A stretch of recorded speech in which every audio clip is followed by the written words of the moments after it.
और देखिए, ये तपस्या करके कोई ईश्वर मिलेंगे ऐसा कोई ठीक नहीं है। एक ब्रह्मवादी महाशय थे एक काफ़ी अच्छी पोस्ट पे थे, किंतु फिर रिटायर होकर के काशी, अपने काशी आश्रम में न कहीं पे रह करके तपस्या करते थे। तो पूरी रात भर जप करेंगे, ऐसा वो फिर खाने पीने में कठोरता, जैसे वो एक मैंने स्टैंडर्ड साधु को रहना चाहिए, काफ़ी कठोरता करते थे। तो फिर एक बार शांतानंद जी थे माँ के सेवक, तो काशी से आ रहे हैं जयराम बाटी न कलकत्ता, वे माँ का दर्शन करने के लिए। तो ये ब्रह्मवादीन महाशय, ये निक नेम है, ब्रह्मवादीन निक नेम है तो उन्होंने महाराज को कहा कि आप ना माँ को पूछिएगा कि मैं इतनी तपस्या करता हूँ तो मुझे ईश्वर प्राप्ति कब होगी। तो महाराज जी कहते हैं ठीक है, मैं माँ को पूछूंगा। तो आए कलकत्ता ना जयराम बाटी, जहाँ पे भी माँ का दर्शन हुआ, कलकत्ता में ही। तो महाराज ने फिर जब मौका मिला तो माँ को पूछा कि माँ, वो ब्रह्मवादीन महाशय है, वहाँ पे रहते हैं, काफ़ी कठोरता करते हैं, रात भर जप करते हैं, तो अभी उन्होंने आपको पूछवाया है कि अभी मुझे ईश्वर प्राप्ति कब होगी और कितने दिन कठोरता और कितने दिन तपस्या करनी पड़ेगी। तो माँ सुन कर के ही बड़ी ही गंभीर हो गई और गंभीर होकर के कहती है कि देखो, ये वैदिक युग में ऋषि मुनियों ने सर नीचे करके पैर ऊपर करके वो पूरा जीवन भर, कितने कितने जीवन भर उन्होंने तपस्या की है, फिर भी कोई उनको ईश्वर मिल गया है ऐसा नहीं है। कितनी कितनी तपस्या के बाद में यह सब फल प्राप्ति होती है। तो माँ कहती है कि उनको बता दो, उनको लिख दो कि तुम इतनी तपस्या कर रहे हो, बोल कर के भगवान के पास में और कोई काम धाम है नहीं कि जैसे आकर के तुमको दर्शन दे दे। तपस्या करके कभी भी ईश्वर का दर्शन नहीं होता।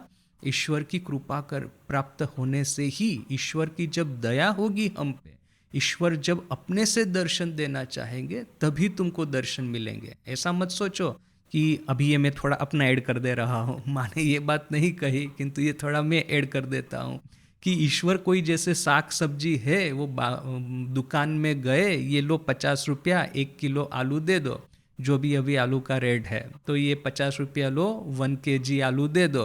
तो ऐसा करके मैंने पूरी रात भर अभी तपस्या की है, जप किया है, बोल करके अभी इतने दिनों के बाद में मुझे ईश्वर को दर्शन देना ही है। ऐसा कुछ मत समझो कभी भी। ये किस तरह की दुकान है पता है आपको? 50 रुपये लेके जाना है, दुकानदार को देने हैं, और दुकानदार की यदि इच्छा होगी तो सामने वो 1 kg आलू देगा, वरना कुछ नहीं देगा, बोलेगा भागो यहाँ से। तो वो भी सहन कर लेना है। ये दुकानदार जो है बड़ा ही वो पागल किस्म का है। आप वहाँ पे दुकान पे जाके खड़े रहेंगे, कुछ नहीं कर रहे हैं, वो सीधा आपके हाथ में आलू है, टमाटर है, वो पकड़ा दिया, ये लो रखो, चलो तुम आनंद करो इसको। तो हम पूछेंगे अरे भाई मैंने तो पैसा भी नहीं दिया, कुछ नहीं दिया। तो बोला मैं अपने आनंद से दे रहा हूँ, तुमको लेने में क्या दिक्कत है। और फिर कोई कोई होता है दुनिया भर की संपत्ति लेके जाकर के दुकानदार के चरणों में अर्पित करता है, फिर भी दुकानदार कहेगा कि नहीं दूंगा, जाओ क्या कर लोगे। तो क्या है कि यहाँ पे तो कोई वो सांसारिक सौदा नहीं है कि इतना दिया तो इतना मिलने वाला है। आप देते जाइए, देना अपना धर्म है। बात यह नहीं है कि माँ तपस्या को डिस्करेज कर रही है, वो एक दूसरा एक मिसअंडरस्टैंडिंग कहीं न हो जाए कि बस ईश्वर की इच्छा पे सब कुछ है, तो मुझे तो कुछ करना नहीं है, मैं अकरता हूँ, तो मैं बैठ कर के तमस में डूब जाता हूँ। अब तमस में डूबेंगे तो कहीं न जाके 100 जन्म के बाद में ईश्वर प्राप्ति होने वाली थी, कहीं 1000 जन्म के बाद में भी नहीं होगी। तो वो माँ के कहने का आशय नहीं है। माँ के कहने का आशय यह है कि हमको, दुकानदार को, अपने पास में जो कुछ भी है, अपना धन वैभव संपत्ति, ये धन वैभव संपत्ति जो कि दुकानदार को देना है, वो क्या है?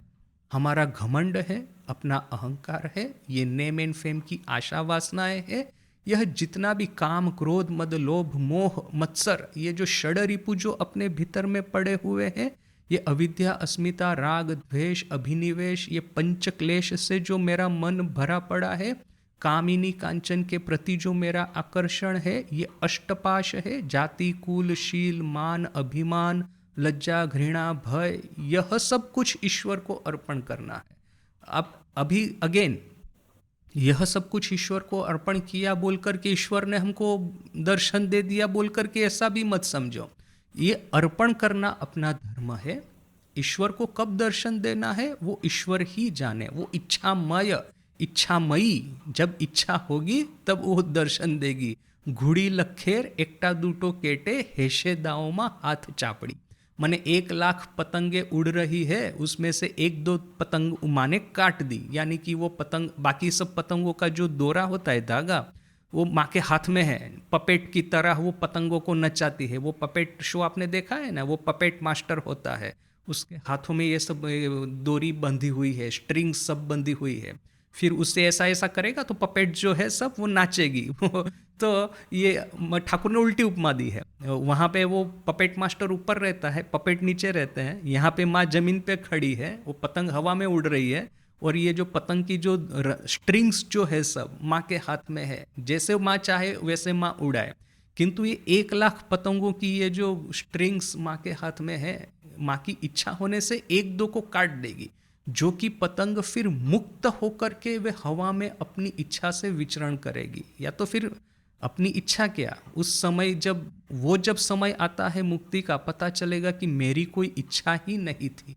ये जो मेरी इंडिविजुअलिटी है वो तो एक भ्रम मात्र था। बस जैसे ही मुक्त हुए, या तो फिर जैसे ही ये समझ आई, जैसे ही ये अकल ठिकाने आ गई अपनी, कि ये जो मेरा इंडिविजुअलिटी है भ्रम मात्र है, तुम्ही ठाकुर कहते हैं ना कि आमी आर, कभी सोचता हूँ तुम और मैं और तुम, और कभी कभी हो जाता है तुम ही तुम हो जाता है।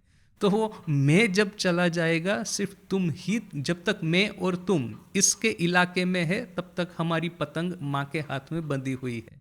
जिस क्षण मैं विलीन हो जाएगा, सिर्फ तुम ही तुम हो जाएगा, तो फिर देखिए कि पतंग कट गई। ठाकुर की वो फेमस कहानी कि वो जो कसाई जो है बेल को ले जाता है, वो हम्मा हम्मा करता है पूरा, किंतु आखिर में जब तू हूँ करता है, तब उसकी मुक्ति होती है। तो ये हम्मा हम्मा से तू हूँ, मैं से तुम, यह जो यात्रा है, यह शरणागति की यात्रा, that is the heart of religion.